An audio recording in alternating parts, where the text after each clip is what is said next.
मैं समय हूं। आजकल सामंतवादी और पूंजीवादी लोगों को इतना ज़्यादा बढ़ावा दे दिया गया है कि अब एक दूसरे की भावनाओं की कदर करना लोग भूल गए।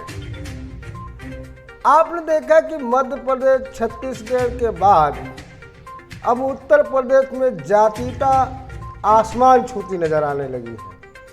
आपने देखा कि मुजफ्फरनगर में एक दबंग ग्राम प्रधान द्वारा एक निम्न कोट विशेष जात के लिए खेत पर जाने के लिए मुनादी करा दी। हालांकि उसको जेल जाना पड़ा, यह अलग बात है, लेकिन हौसला देखिए सामंतवाद का। इसी तरह की एक घटना राजधानी लखनऊ विश्वविद्यालय के प्रोफेसर के साथ भी घट गई। ये वो राजधानी लखनऊ है जहां उत्तर प्रदेश का आला कमान के सारे कार्यालय होने के बावजूद यहीं से पूरा उत्तर प्रदेश संचालित होता है और देश की बागडोर यूपी होकर ही जाती है। आपको बता दें कि एक निजी वेब पोर्टल पर काशी विश्वनाथ मंदिर को लेकर की गई टिप्पणी के विरोध में ABVP का मतलब अखिल भारतीय विद्यार्थी परिषद, जो भाजपा की एक फ्रंटल छात्र इकाई है, के लोगों ने प्रोफेसर रविकांत चंदन के खिलाफ मोर्चा खोल कर दिया। मोर्चा इतना खोल दिया कि उन्होंने आपत्तिजनक टिप्पणी ही नहीं की, बल्कि उनको सरेआम गोली से मार देने और जान से मारने की धमकी दी।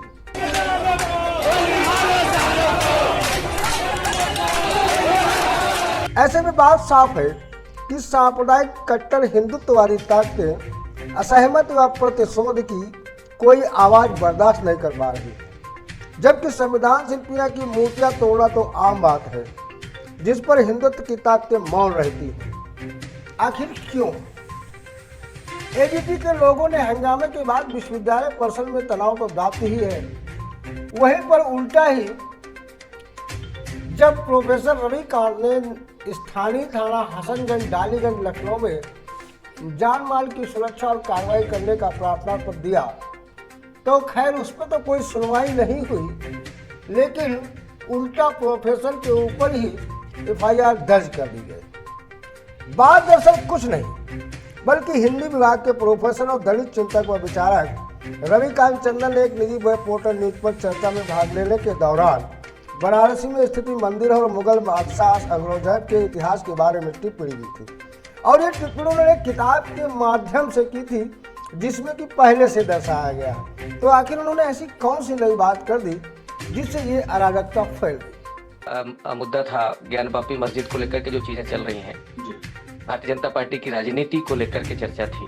तो उसी में मैंने औरंगजेब के द्वारा वहां पर काशी विश्वनाथ मंदिर तोड़े जाने और मस्जिद के बनाए जाने की जो कहानी इतिहासकार और कांग्रेस के बड़े लीडर पट्टाभी सिद्धरमैया ने अपनी किताब फेदर्स एंड स्टोन्स में दर्ज की है, और उसी को मैंने वहां पर रखा था। इस कहानी को कमलेश्वर ने अपने बहुचर्चित उपन्यास कितने पाकिस्तान में भी उसको दर्ज किया है।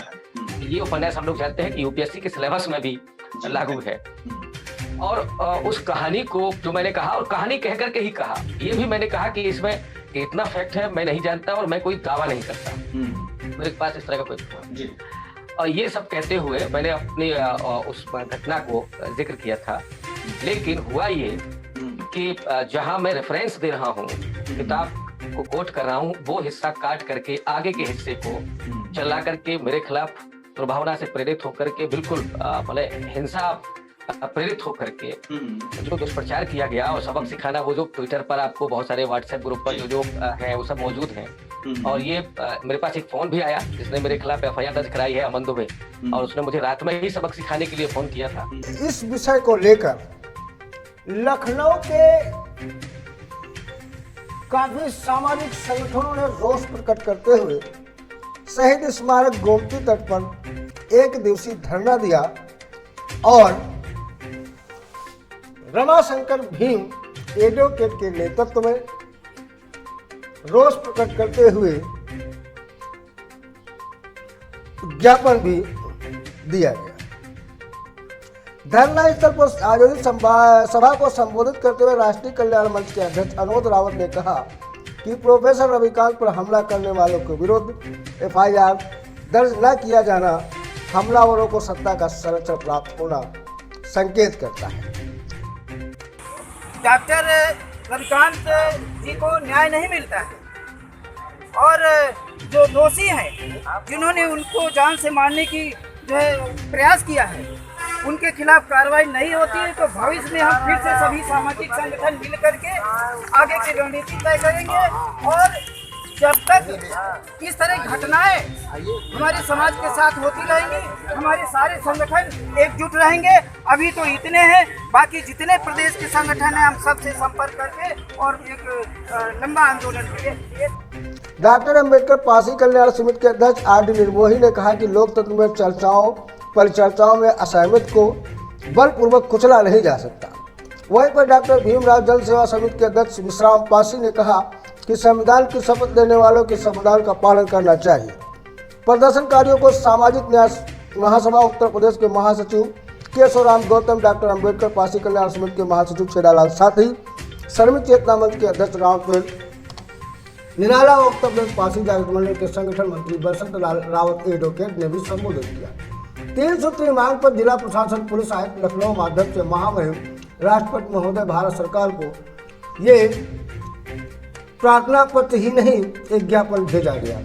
उक्त धरने में राम साय एडवोकेट, अमरीश कुमार एडवोकेट, सुखदेव प्रसाद यादव, जगेश्वर प्रसाद प्रधान, विनोद रावत, हर्बल वर्मा सहित बहुत करीब 3 दर्जन लोग उपस्थित थे, जिसमें यशवंत कुमार गर्मा भी, जयकरण, अर्चना रावत, अशोक वर्मा भी तमाम एडवोकेटों ने हिस्सा लिया।